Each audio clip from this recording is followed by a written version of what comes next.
Chine OS. Mac Studio, moins cher et plus rapide en reconditionné. Apple TV, qui n'en veut? Le directeur juridique était bien renseigné. Itinérance prolongée. Vendredi 1er juillet 2022. François Le Truedic. Benjamin Vincent. La quotidienne iWeek, épisode 24. Bonjour à tous. C'est l'un des marqueurs de la tension croissante entre la Chine et les États-Unis. La Chine relance son projet de système d'exploitation. Pékin estime depuis des années trop dépendre des technologies américaines, qu'il s'agisse de Windows sur PC ou macOS sur Mac. Le gouvernement chinois a donc exhumé Kylin, un OS apparu en 2001, mais qui était resté cantonné à l'armée. Aujourd'hui, il s'appelle OpenKylin, il est open source et tourne sous Linux. Et il pourrait bien remplacer macOS en Chine à terme sur les Mac, avec ou sans l'accord d'Apple, François. Ouais, alors c'est toujours surprenant quand on voit à quel point Apple s'est quand même plié au desiderata du gouvernement chinois avec l'histoire des stockages iCloud directement en Chine, via des serveurs qui sont propriétés de boîtes chinoises, etc. Malgré tout ça, en fait, on sent vraiment qu'il y a une volonté de la Chine de vouloir vraiment maîtriser tout de A à Z. C'est assez surprenant, et puis ce qui est surprenant aussi, comme tu l'as dit, on sent vraiment qu'Apple aujourd'hui essaye de diversifier au maximum ses sources de fabrication pour éviter de trop dépendre de la Chine aussi. Donc on sent vraiment qu'il y a un jeu, et je pense que la guerre en Ukraine a sans doute accéléré ce phénomène, parce que tous les pays se sont rendus compte à quel point il fallait éviter d'être trop dépendant d'une seule source, d'un seul pays. On voit le bordel que ça peut faire, si tu me pardonnes l'expression.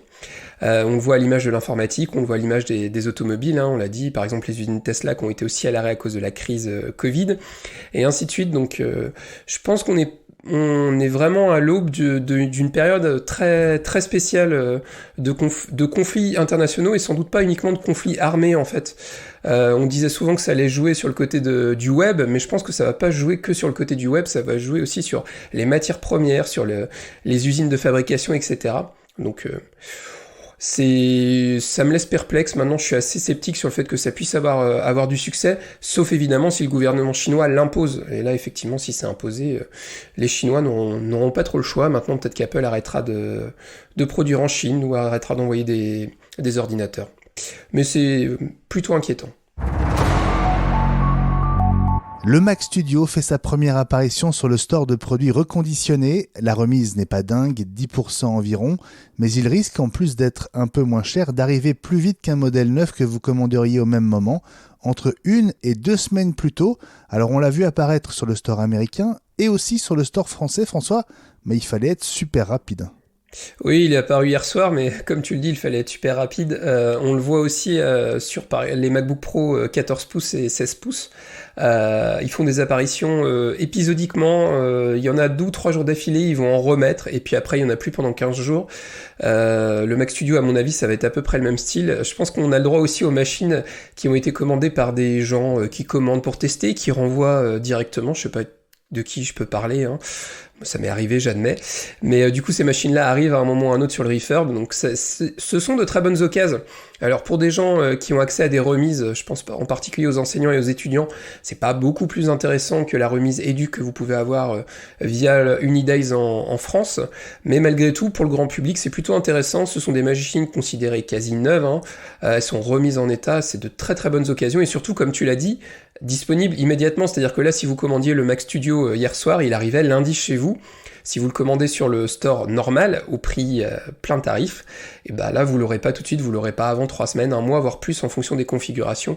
Donc si vous êtes intéressé par ces modèles-là, jetez un coup d'œil sur le refurb, mais surtout si vous en voyez un, ne tergiversez pas trop, parce que sinon vous allez ne plus l'avoir.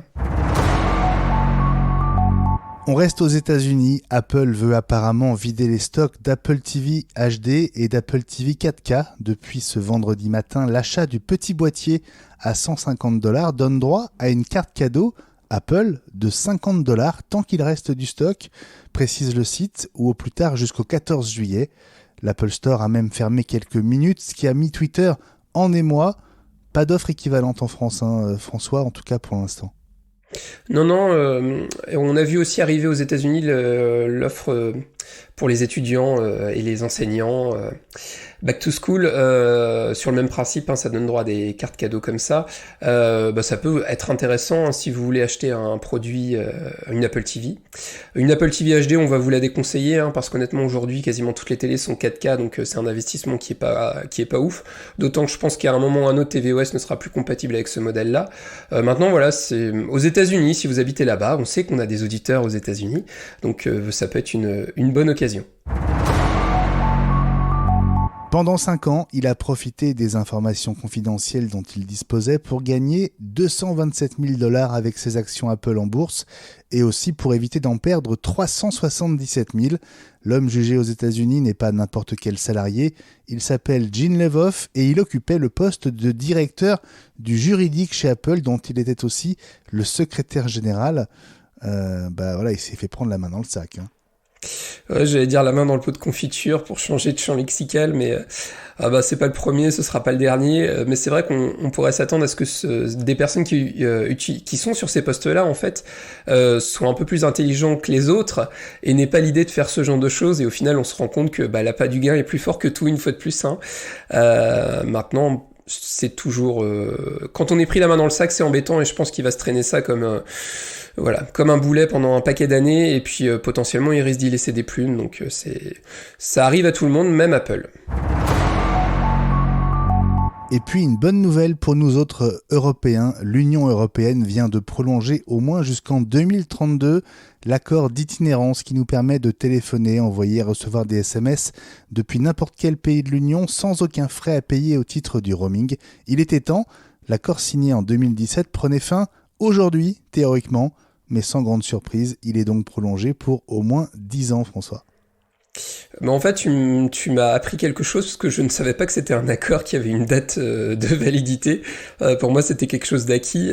C'est vrai que ça a été la première fois, moi je suis parti en Europe et qu'il y a eu ce principe-là, c'est quand même super pratique parce que ça permet vraiment de pouvoir avoir une utilisation à peu près classique. Alors généralement, on a un forfait un peu plus limité en gigas de données, mais ça paraît logique que ça perdure. On sent que l'Union européenne, il y a vraiment une volonté de souder encore plus les pays, donc ça passe par ce genre de petits avantages.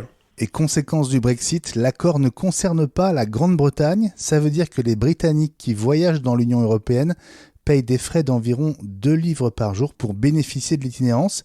En revanche, moi qui suis allé à Londres il y a quelques jours, je profitais de mon forfait free comme dans tous les autres pays de l'Union.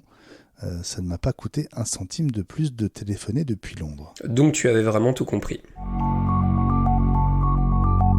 La quotidienne iWeek revient lundi. sans le Covid.